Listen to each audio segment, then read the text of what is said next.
every other team has played just one game, right? The Heat upset the Bucks. No one saw that coming, but then no one also saw an injury coming for Giannis, right?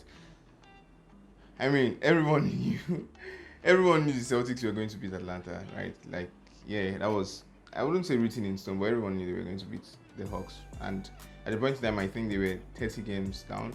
I didn't watch every game, but I tried to view as much as possible. And I've not made a video up until this point because, I mean, work and other things I have to do. But then I've been following up closely. I think for the 76ers up to 0 against the Nets. The Nets, I think, again, dropped the ball in the second game yesterday. I think they dropped the ball. I think it's on them for losing that series because, I mean, Joel Embiid had a 20 and 19 game, but I wouldn't say he played particularly to the best of his abilities, right? James Harden had an off game. They had to rely to a degree on Tyrese Maxey to win the game. So the fact that the Nets were leading and playing very well at the point in time and then went on to lose the series, for me, I think that's on them, right? I really do think that's on them. I think the first quarter or the second quarter, they had a very wide margin lead. But yeah, they dropped the ball. They lost the first game. Michael Bridges played well, but he didn't play particularly well. I think this game, Cam Thomas did very well for the Nets. What other game was there for the Eastern Conference? Cleveland, the Knicks. Everyone always knew that would be a very close series. Looking forward to what the game 2 would be like. And then, yeah, I think that's all of it for the Eastern Conference. So the Western Conference, I personally still think the Wolves can stretch the Nuggets if they play well. And it's very much dependent on them playing well. Right, it's very much dependent on them playing well. I don't think they would win the series, but I think they could stretch them to 6 or 7 games. But with their display from their game 1, then their display from game 1, I'm not sure what their ceiling is anymore. For the second games, I think we have Lakers versus the Grizzlies. That was a very exciting game as well. Again, another injury. Yeah, and I think the injuries are messing things up. Right now, we are not sure if Ja is going to come back during the series at all.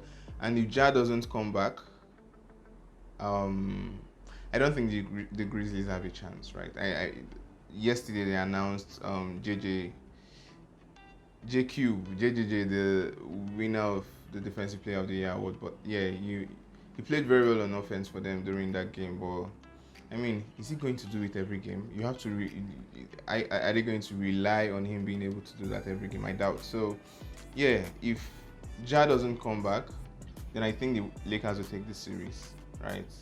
If Ja doesn't come back, I think the Lakers will take the series because LeBron didn't even play particularly well, right?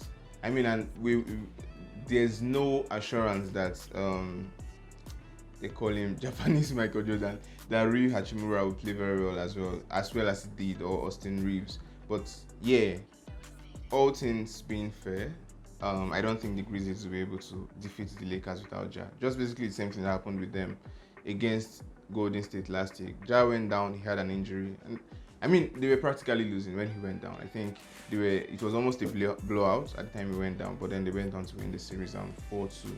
And Sac Golden State, the first game was very fun. I think it was a very interesting game, right? Especially in the fourth quarter. I think Steph Curry had 12 fourth quarter points, right? And everyone played very well. Although I'm not very sure why Steph Curry took the last shot he took. I mean, yeah, he's a pro, but I think that was an off-balance shot. And well, yeah, it happened. Moving on. For the fourth and fifth seed, I think the Suns versus the Clippers.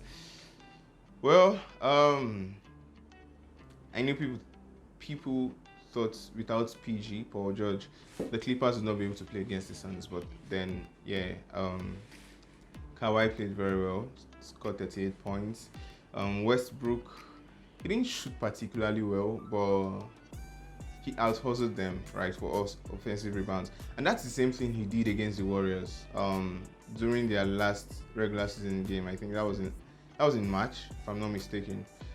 I watched that game like I mean, Russ out hustled them. Like I think even in that game they dared him, so they were not guarding him like at the 3-point line, and he scored two. I mean, I think 1 or 2 threes because they practically left him open. It was like, man, I dare you take that shot. He took it, and he got the bucket, right? But then he out hustled them for rebounds, and he did that particular thing against the Suns as well. People are saying he's playing with a chip on his shoulder because they're playing against a Kevin Durant led team, but I don't know. I think he's just trying to do his best, and I'm not a big fan of the Russell Westbrook slander that he receives.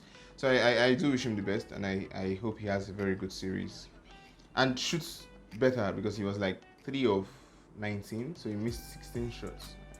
3 of 19, that's below 20%. If I'm not mistaken, again, if my math is correct, that should be below 20%. But yeah, Russ out-hustled them. He got a very crucial block, and he scored, I think, 2 free throws that helped seal the game. Right? Many people are saying, oh, if he had scored more shots out of the 19 shots he made, they wouldn't have to hustle that much towards the end. But I mean, the game is the game. He didn't shoot well, but basketball is not all about shooting. So you can't just say because someone didn't shoot well, they did not have a good game. I think that's bad analysis, right? So if someone doesn't shoot well, they try to hustle for rebounds. They try to make the right plays, playmaking. They try to play very well defensively. You have to give them their flowers for other places where they did well, while also critiquing the places where they didn't do well. But I wouldn't say he overall had a bad game, right?